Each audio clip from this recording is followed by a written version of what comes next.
Assalaamu calaykum. Mawduucana maanta waa kuma sideedda dowladood ee haysata hubka wax kumaada ee nuclear-ka. Kow. Dowladda Mareykanka ayaa sameysay hubkeedii ugu horreeyay ee nuclear intii lagu guda jiray dagaalkii labaad ee dunida, iyada oo la kaashanaysay boqortooyada Ingiriiska iyo Kanada oo qayb ka ahayd mashruucii Manhattan. Mareykanku wuxuu tijaabiyey hubkii ugu horreeyay ee nuclear markay taariikhdu ahayd 16 Luulyo sanadkii 1945, saacaduna ay ku beegneyd 11 aroornimo. Waxa uuna weli yahay Mareykanku dalka keliya ee u adeegsaday dagaal hubka nuclear-ka. Nuclear-kaas oo burburiyey magaalooyinkii Hiroshima iyo Nagasaki ee dalka Japan. 2. Russia. Midowga Sofiyeeti wuxuu tijaabiyey hubkiisii ugu horreeyay sanadkii 1949. Mashruuca tijaabadan waxaa qayb ahaan lagu soo saaray macluumaad lagu helay basaasnimo intii lagu guda jiray dagaalkii labaad ee adduunka iyo kadib. Midowga Sofiyeeti wuxuu ahaa dalkii labaad ee sameystay oona tijaabiyey hubka nuclear-ka. Dhiirigelinta tooska ah ee horumarinta hubka Sofiyeet waxay ahayd in la helo isku dheelitirnaan awoodeed intii lagu guda jiray dagaalkii qaboobaa. 3. Boqortooyada Midowday ee UK. Boqortooyada Midowday waxay tijaabisay hubkeedii ugu horreeyay sanadkii 1952.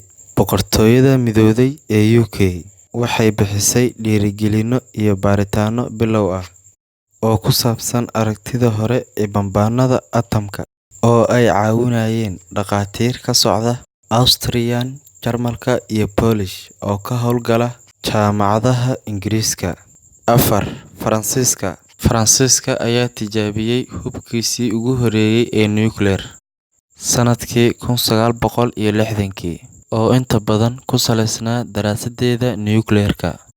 Waxaa dhiirigeliyey xiisadda diblomaasiyadeed ee Sofiyeeti iyo xulafadiisa. 5. Dowladda China. Dowladda Shiinaha ayaa tijaabisay hubkeedii ugu horreeyay ee nuclear sanadkii 1964. Hubka nuclear-ka ayaa loo sameeyay si looga hortago labada waddan, Mareykanka iyo Sofiyeet. 2 sano kadib, Shiinuhu wuxuu haystay bam gacmeed loo yaqaano Feuer Bomb, bamkaas oo awood loo saari karo gantaalaha nuclear-ka. Shiinuhu waxay tijaabisay bamkeedii hydrogen sanadkii 1967. 6. Dowladda Bakistaan. Dowladda Bakistaan qayb kama ahayn heshiiska nuclear.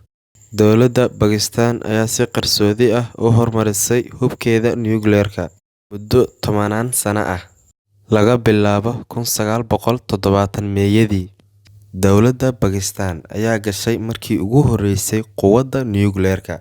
Bakistaan waxay sameysay 6dii tijaabo ugu horreysay ee nuclear-ka, iyada oo laga jawaabayo baaritaanno Indiya ay sameysay. 7. Dowladda Hindiya. Dowladda Hindiya qayb kama ahayn heshiiska nuclear-ka.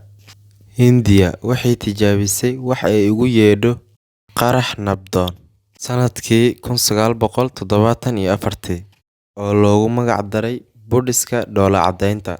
Tijaabadu waxay ahayd tijaabadii ugu horreysay ee la sameeyo kadib abuuritaanka nuclear-ka.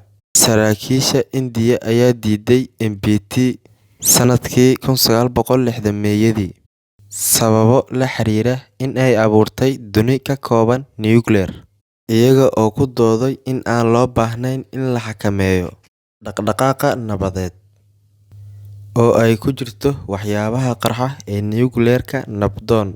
8. Dowladda Kuuriyada Waqooyi.